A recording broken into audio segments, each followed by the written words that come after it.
चुनाव की तारीखों के ऐलान में बमुश्किल 3 से 4 दिन बचे हैं और चुनाव आचार संहिता लगने से पहले आज मोदी सरकार ने एक ऐसा दांव चल दिया जो कई राज्यों में मास्टर स्ट्रोक साबित हो सकता है।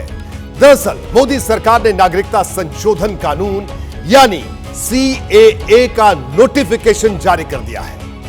यानी यह कानून अब देश में लागू हो गया है। सबसे पहले आपको बताता हूं कि ये CAA आखिर क्या है। देखिए, साधारण भाषा में देखा जाए तो उसको सबसे पहला मतलब यह है कि 1955 में जो नागरिकता अधिनियम था उसके प्रावधानों में बदलाव हुआ है। 11 साल के बदले अब सिर्फ 6 साल में ही शरणार्थियों को भारत की नागरिकता मिल जाएगी। भारत के जो 3 पड़ोसी मुल्क हैं, पाकिस्तान, अफगानिस्तान और बांग्लादेश, यहां से आए शरणार्थियों को मदद मिलेगी। इसमें हिंदू, सिख, बौद्ध, जैन, पारसी और ईसाई शरणार्थियों को नागरिकता का लाभ मिलेगा। ऐसे प्रवासी नागरिक जो अपने देश में धार्मिक उत्पीड़न से तंग आकर 31 दिसंबर 2014 से पहले भारत आ गए थे, उन्हें नागरिकता दी जाएगी इसके तहत। तो अगर इस पूरे कानून की बात करें तो पूरे देश भर में लागू हो गया है। लागू होते ही कई तरह की बयानबाजी भी शुरू हो गई है। बयानबाजी क्यों हुई, क्या हो रही है, इस पर भी जाएंगे, लेकिन उससे पहले नीरज पांडे मेरे साथ मौजूद है, मेरे सहयोगी। नीरज, अगर CAA की बात करें तो CAA देश भर में लागू हो गया। भारतीय चुनाव से पहले CAA का लागू होना, विपक्ष कई तरह के सवाल उठा रहा है। जी नीरज।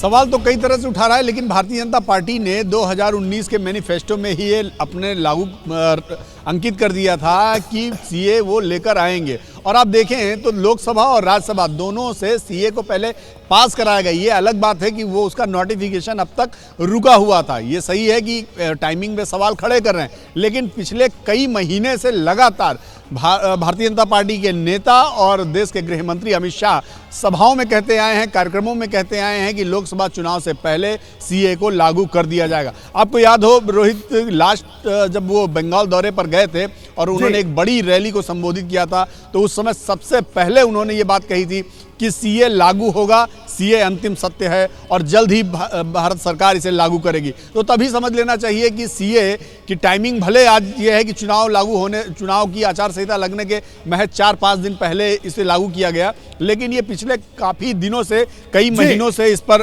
प्रक्रिया चल रही थी और ये कहा जा रहा था कि CAA कभी भी आ सकता है। जी रोहित, नीरज, आपका बहुत बहुत शुक्रिया इस पूरी खबर पर बातचीत करने के लिए। नीरज हमारे साथ मौजूद थे जिन्होंने बताया CAA को लेकर।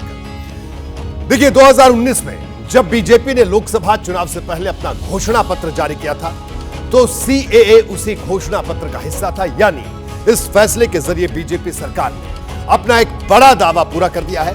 बीजेपी से मोदी की गारंटी बता रही है। दरअसल ये गारंटी बहुत जल्द पूरी होने वाली है। इसका एक इशारा कुछ दिन पहले गृह मंत्री अमित शाह की तरफ से भी किया गया था। बात 29 फरवरी की है, जब अमित शाह बीजेपी चुनाव समिति की बैठक में पहुंचे थे। अमित शाह जिस कार से इस बैठक में पहुंचे थे, उस कार पर नंबर प्लेट देश भर में वायरल हुआ। दरअसल इस नंबर प्लेट में CAA का जिक्र था, जबकि यह इत्तेफाक था। यह अमित शाह का संदेश, इस पर चर्चा जरूर हो सकती है, बहस हो सकती है। वैसे आज भी जब अमित शाह बीजेपी दफ्तर पहुंचे तो फिर से वो इसी कार में पहुंचे जिसके नंबर में CAA लिखा हुआ था। इस बात में कोई दो राय नहीं कि मोदी सरकार ने अगर चुनाव से ठीक पहले यह फैसला किया है तो उसके पीछे राजनीतिक लाभ की मंशा भी है। और बीजेपी भी नजर उस पश्चिम बंगाल पर भी है जहां से कानून सबसे ज्यादा असरदार होने की बात कही जा रही है। यही वजह है कि CAA का जिक्र होते ही पश्चिम बंगाल की मुख्यमंत्री ममता बनर्जी प्रेस कॉन्फ्रेंस करने आ गई।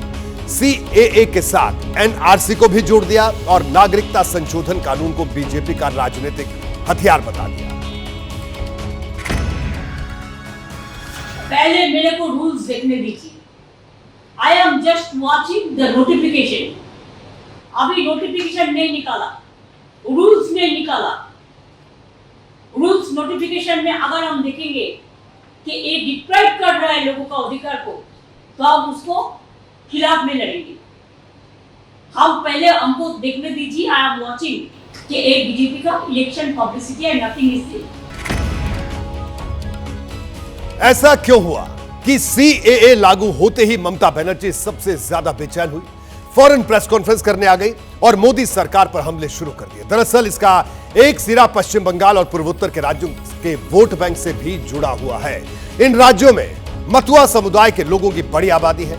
यह समाज दशकों से इस तरह के कानून का इंतजार कर रहा था। मतुआ समाज की आबादी 1.25 करोड़ के आसपास है।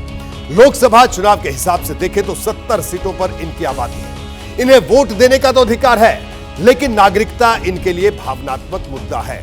बांग्लादेश से आए शरणार्थियों में सबसे ज्यादा संख्या मतुआ समाज के लोगों की है, जिनके पास नागरिकता नहीं है। वोट देने का तो अधिकार था अब तक। मतुआ समाज के लोगों के बीच इस वक्त कैसा माहौल है, इसे कुछ तस्वीरों के जरिए आपको दिखाता हूं। ये तस्वीरें देखिए।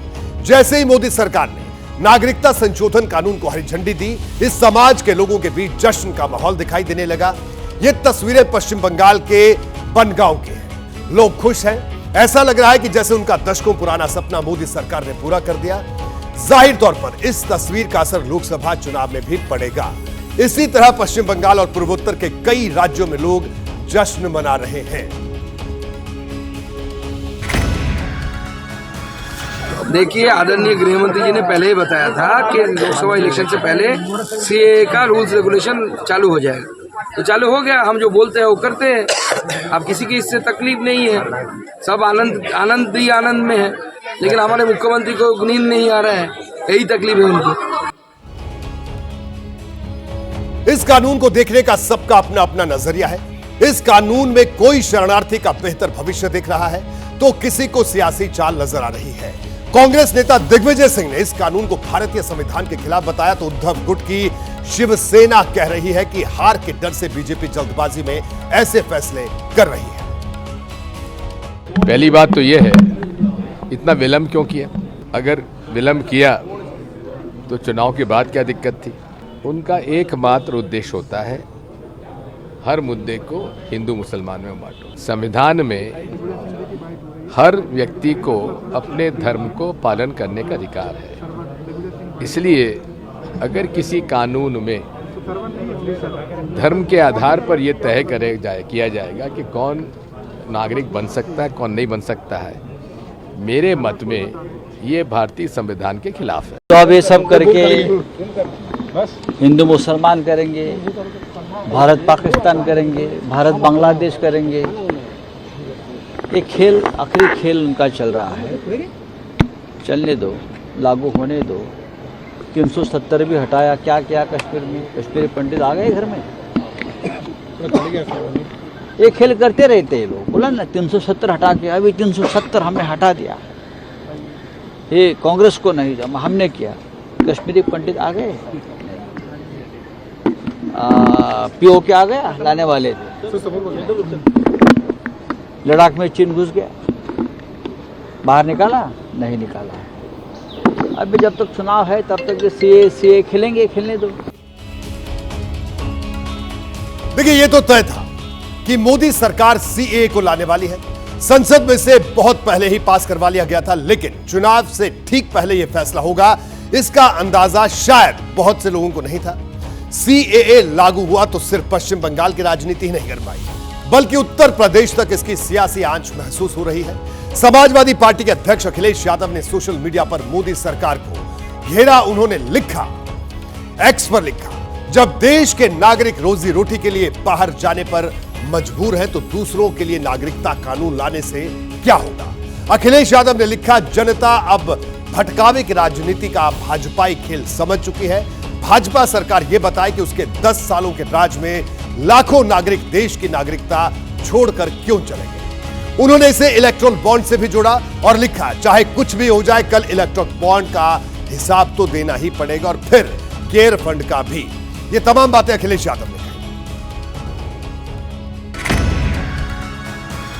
सीए, एनआरसी, हिंदू मुसलमान, मंदिर मस्जिद, भजन कीर्तन, अजान, लव जिहाद, हिजाब, नकाब, मदरसा, फिल्में, मज़ारे, यूसीसी, हलाल प्रोडक्ट, पाकिस्तान, ये वही मुद्दे हैं जिन पे भारतीय जनता पार्टी बात करना चाहती है। अगर वो बात नहीं करना चाहती तो उत्तर प्रदेश पे पेपर लीक हो रहे हैं, उन पे बात नहीं करना चाहती। इसलिए भारतीय जनता पार्टी सीए लेके आई है, लेकिन देश की जनता वो मुख्य मुद्दे जो बेरोजगारी, महंगाई, किसान मजदूर हैं, उस पर ही वोट डालने जा रही है। जनता परिवर्तन चाहती है, जनता हिंदू मुसलमान से अब ऊब चुकी है। देखिए 2019 में जब सीएए पर संसद में बहस हो रही थी तब यह बात कई बार उठी थी, क्या इस कानून से भारत में रहने वाले किसी नागरिक पर कोई असर पड़ेगा। उसी वक्त सरकार ने साफ कर दिया था कि यह कानून नागरिकता देने वाला है, ना कि किसी की नागरिकता छीनने वाला है। सीधे तौर पर कहा जाए तो यह कानून भारतीय नागरिकों के लिए है ही नहीं, यह कानून तो उन लोगों के लिए बना है जो पड़ोसी देशों से पीड़ित होकर भारत में आए हैं। हालांकि फिर भी मुस्लिम धर्मगुरु इस कानून के पन्ने पलटकर निश्चिंत होना चाहते हैं। नोटिफिकेशन जारी हुआ, अब नोटिफिकेशन क्या है उसको पूरी तरीके से पढ़ना होगा, और जैसा मैंने अर्ज़ किया कि अपनी लीगल कमेटी उस पूरे नोटिफिकेशन को उस सिलसिले में जो कानून फ्रेम किए गए हैं उसको पढ़ेगी और उसके बाद अपनी रिपोर्ट पेश करेगी। उसके बाद ही कोई बात कही जा सकती है। लेकिन मेरी सबसे यही गुजारिश है कि किसी तरीके से पैनिक में मुब्तला ना हो, अमन अमान कायम रखें, और इससे जितने भी बयानात आ रहे हैं उससे ये बात तो जाहिर हो रही है, साबित हो रही है कि किसी की सिटीजनशिप नहीं जाएगी। देखिए सीएए को लेकर मुस्लिम समाज के लोगों में शुरुआत से डर पैदा करने की कोशिश की गई थी। इसमें सबसे ज्यादा योगदान नेताओं का था। कई जगह प्रदर्शन हुए थे और इन्हीं सब चीजों को देखते हुए हर जगह मुस्तैदी दिखाई दे रही है, यानी सुरक्षा बढ़ा दी गई है। दिल्ली के शाहीन बाग में सुरक्षा बलों ने फ्लैग मार्च किया। यूपी के डीजीपी ने सभी जिलों को अलर्ट पर रहने के आदेश दिए हैं। यूपी के कई जिलों में मुस्लिम समाज की बड़ी आबादी है, ऐसे में यह प्रदेश अहम भी माना जाता है। इस लिहाज से यह फैसला चुनाव से ठीक पहले हुआ है, तो चुनाव प्रचार में इसकी गूंज भी जमकर सुनाई देगी। बीजेपी जहां इसे पीड़ित लोगों को मदद के रूप में पेश कर रही है, तो विपक्षी दल इसे सांप्रदायिक बताने की कोशिश करेंगे। पश्चिम बंगाल के बाद केरल के मुख्यमंत्री ने तो यहां तक कह दिया कि यह कानून सांप्रदायिक तौर पर बांटने वाला है और सद्भाव बिगाड़ने वाला है। ऐसे में इस कानून को राज्य में लागू नहीं होने दिया जाएगा। साफ है, हर राजनीतिक दल अपने अपने वोट बैंक के बीच संदेश पहुंचाने की कोशिश कर रहा है। जैसे ही घड़ी का काटा दोपहर 2:30 पे आए, बबीता जी का दिल सास बहू साजिश के लिए मचल जाए। और ये है इनकी बहू, पूरे दिन ऑफिस की टेंशन हो जाए गॉन जब ये करें अपना फेवरेट शो फ्री टाइम पे ऑन। इनकी तरह आप भी देखिए अपना फेवरेट शो अपने टाइम पर और डाउनलोड कीजिए एबीपी लाइव ऐप अपने स्मार्ट टीवी पर।